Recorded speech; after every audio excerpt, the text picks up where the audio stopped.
I originally planned a bit of a big elaborate opening bit around Deadpool Wolverine, but now I feel I don't have to because of what Marvel have just done this past weekend. I am going to review Deadpool and Wolverine in this video in a way that is the central focus of the video, but the topic of conversation around Deadpool and Wolverine leads directly into the talk about the MCU.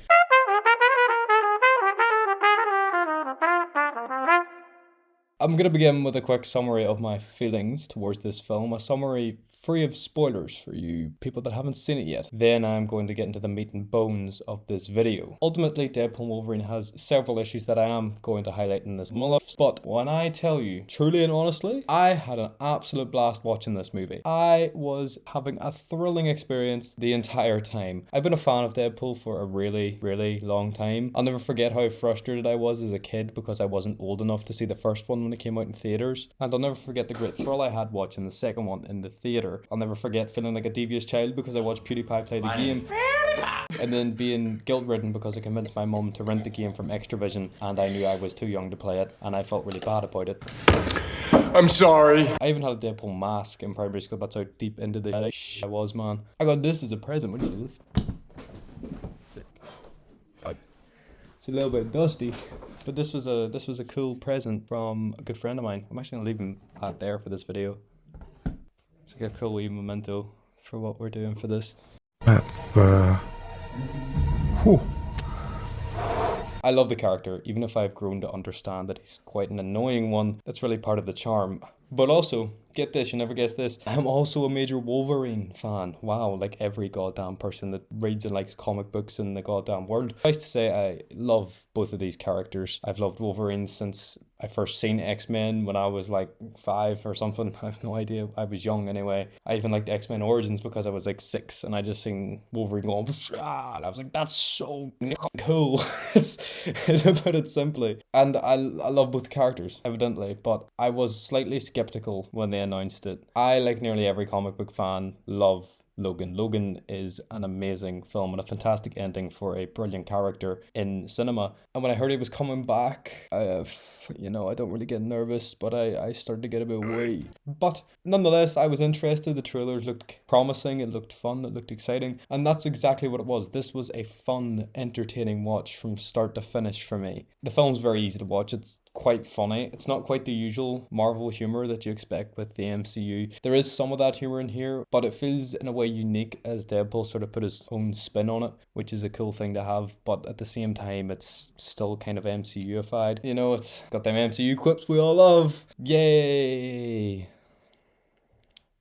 Jackman and Reynolds both play off each other fantastically. They have a great chemistry through the screen, and they work perfectly as a duo to keep you engaged with this film and its story, even if the story is going all over the place a lot of the time. Hugh Jackman and Ryan Reynolds are both fantastic here. Hugh Jackman is Wolverine. He just is. Like, he just embodies this character, and it's got to a point now where it feels like nobody else can do it. Till he's 90. They're right about that. And Reynolds is also fantastic as Deadpool. Even if it does kind of differ from his comic rendition, he's still great in the role. But Hugh goddamn Jackman is great here. He is Wolverine. If you're wondering if they do this character justice, they do. And a lot of that comes down to Jackman's fantastic performance. I loved his inclusion in this. For me, it's the best part, and I wish they dedicated some more of the running time to exploring this version of the character and his backstory and his motivations. There is points where I feel like there is possibly a bit of exposition or a flashback missing to really establish the character's motivations, but Jackman is so charismatic and so brilliant as this character, you can't help but not feel engaged in his story. It's really dusty. But yeah, him and Reynolds are fantastic as the leading men in this film. I have to give credit to Emma Corrin, who plays Cassandra Nova. She does a lot with kind of little. I wish she was in this more, but she's so threatening and so menacing in this film. Her motivations are a bit sort of skew at points. Performance really anchors that character and creates a great threat for Deadpool and Wolverine. I've seen someone like the Cosmonaut Variety Hour say that it doesn't really make sense to have Cassandra Nova in an X-Men story without Charles Xavier because they're so tightly connected. It's like having a Venom film without Spider-Man. Why would they do that? but I get where he's coming from, and they do try and connect it to Charles Xavier in a way. I also really like Matthew Macfadyen. I am a big fan of Matthew Macfadyen. I love him in Succession, and I love him here. He's just so fun to watch, and I do wish he was in it more as well. He's not in this a lot. He's in it like at the start a lot, and then he just sort of disappears until the end. So yeah. Also, that thing they did with Cassandra Nova, where she like that effect where she like stuck her hand in people's heads, and went, that was freaky, but it was really cool. My major issues with this film really comes with its storyline. This thing is a mess. Like most Marvel films, the pace is honestly all over the place, and there are some major clear plot points in this film that if you don't understand the history from other films, you probably will be like, what the hell is going on? But that's partly why I find it so interesting, because there's so much that I've consumed over the years as a fan of this franchise that I can connect with, and when I see that stuff I can go haha, you know what I mean. Also, the visuals here are very hit and miss for me. Deadpool has been MCUized. That's the term I'm gonna go with. It's not real. It is real. Look it up in the dictionary. It's right there in the M section. The film has that Marvel look that the MCU is known for. There were some fun sequences in the film, especially in the end and the beginning parts of the movie, but the middle section takes place in this large grey area at points in some forests and stuff, and it's not overly exciting to witness. Regardless of how you feel about the second film, David Leitch's direction really added some sauce to that movie. The action scenes were engaging and interesting, and you're sitting there going, wow, you felt the weight of it, and you felt the understanding of it. That opening sequence, the very stylized one where he was doing the different hit jobs, was, I still think about that. It's a great opening sequence, and this film kind of has a flat look to it that is a bit annoying and a bit frustrating to see for a film that could have been great and could have had this great quality. You know, the MCU has a traditional look, and I think the most interesting visually MCU film comes in its earlier ones with the Iron Man movies that were shot on film, and possibly the Guardians films, especially the third one. The third one has a sort of different dynamic look that is really because James Gunn got his own hands with that film, and that is why that is in the best film in the MCU. I stand by that. You can quote me on that. I believe that it is.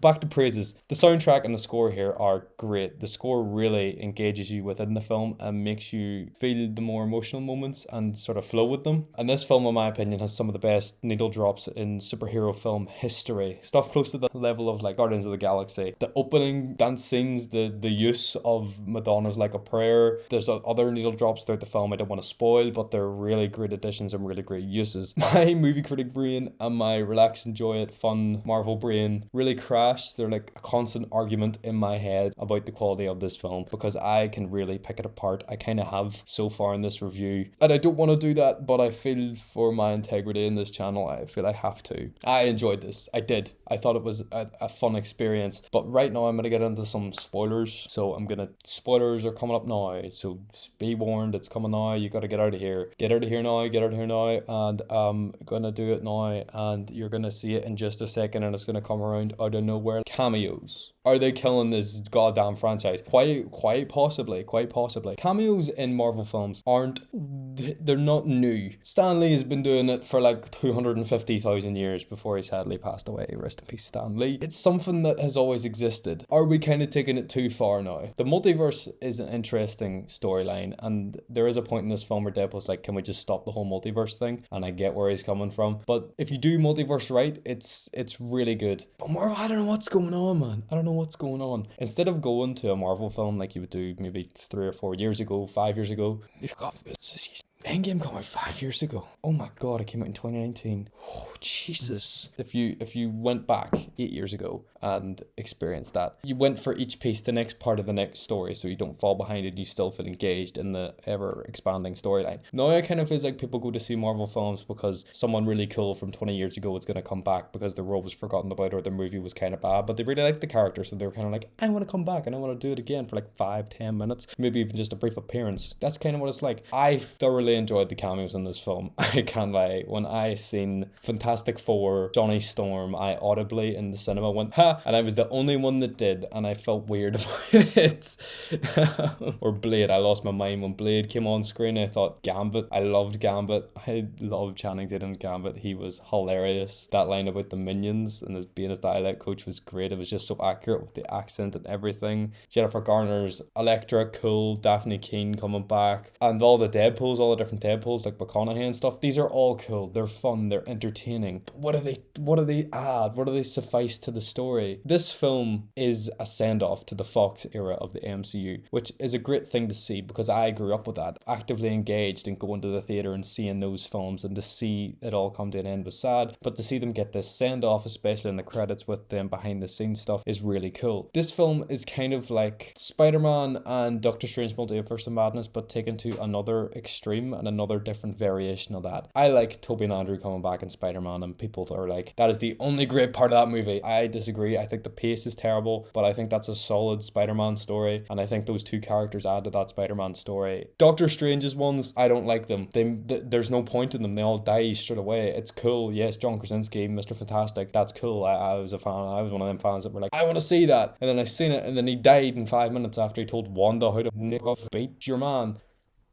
That what? This one is cool because it is a send-off. Unlike Tobey and Andrew, where it sort of left it open for them to come back, this is the end of Fox Marvel. It was great and we love these characters, but it's time for us to move on and bring in new ones. And that's, it's cool. It's a nice send-off for these characters. But there is the criticism that it's hurting the story and hurting the industry. It's hard to say. It's difficult to take opinions on it. I really like the inclusions, but I don't want them to be the main attraction of the film. I think they handled them with respect and did the cameos decently, to be fair. It's a topic for its whole own video, to be honest, and not just attached on to this review. But that leads me directly into the ComiCon. What? What? What? What is that? What is that? What?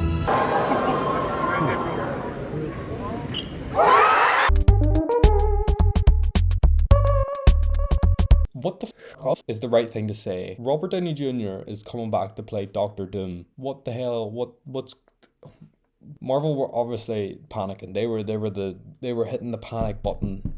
They weren't hitting it. They were punching it through the wall, to be honest, and making sure it doesn't work again. So that everything's just panic now. They brought back the Russo brothers to direct, which people have sort of glossed over because of the Robert Downey Jr. thing. But bringing the Russo brothers back is cool. I like the Russo brothers. They did a great job with Endgame and Infinity War. But I would love to see a new creative version of the Avengers films done by a different director. I think that could be interesting. But the Russos, they're safe hands. They do a decent job. Why is Robert Downey Jr. playing Dr. Doom? Why? It doesn't make sense to me. I think when I seen it, I was like, whoa, that's crazy cool. And then the more I thought about it, the more I was like, I don't know about this, to be honest. Like, it's just like, oh my god. Dr. Doom is a character that has so much baked into him, and there's so much lore behind him, and there's so much understanding, and with Dr. Doom, you could probably make a whole film or a whole series to establish this man's motivations. That's how complex of a villain he is in the context of Marvel. There's a lot to him, and there's a lot risking on him. He's probably the most popular villain of Marvel Comics, in all honesty, and people consistently criticize Fox for their renditions and their adaptations of Dr. Doom. And whenever we heard that they were going back to the MCU, there was kind of a hope where you're thinking, oh, maybe they'll finally get this right, they'll finally do Doom justice. And then you see a casting like this and you get worried again. I really like Robert Downey Jr. I am a fan of him. I loved him as Iron Man. I thought he was great in Oppenheimer, and I loved his sort of earlier work in the 2000s and the 90s where he was doing more interesting roles and more dynamic roles and more outhouse films.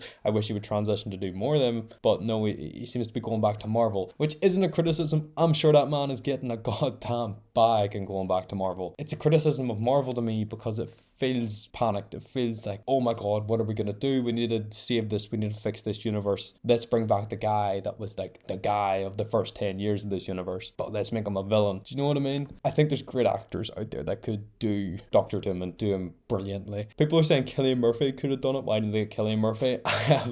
I have a strong feeling that if you offered Cillian Murphy a role as Dr. Doom in these films, I feel like he would say no. It just seems like something he wouldn't want to do. I don't know him personally, but you sort of get his sense in the way he goes on in the films that he chooses to do. It doesn't really seem like something he would really be into. I don't have any suggestion on who could play Dr. Doom, to be honest. People wanted a traditional Romani actor to do it, which is difficult to do because if you're a major franchise like Marvel, they probably want a big name to play their big bad of the next Avengers films, and I get that. So getting a name like Robert Downey Jr. is going to get butts and seats. But if that was a fear, why was that a fear? It's an Avengers Avengers film, it was probably going to make $1 billion no matter what you did, to be honest. Oh, it's so hard to say, and it's so hard to articulate and put forward about the understanding of it. I just worry about Marvel that the first 10 years of this seemed to be about the story. It seemed to be about building the next step and continuing the story and creating this grand expansion. And everybody knew whenever it was over, the Infinity Saga had finished, everybody knew Marvel were kind of like,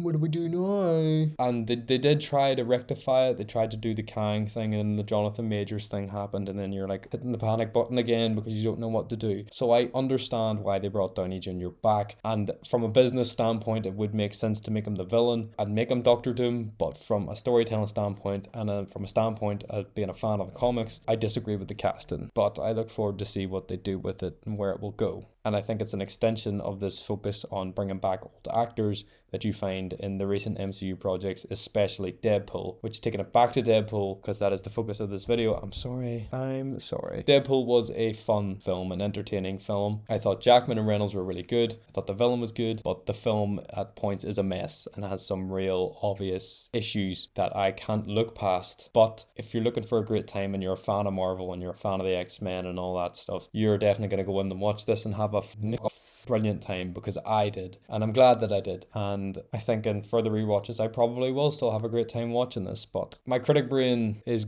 making me go, ooh, there is issues. And the Robert Downey Jr. thing is a whole thing. Wow, I could do a whole video on it, to be honest. I basically have. Fantastic Four looks good though. That's that. Don't have much else to say. Thanks for watching. Subscribe. I'll see you when I see you.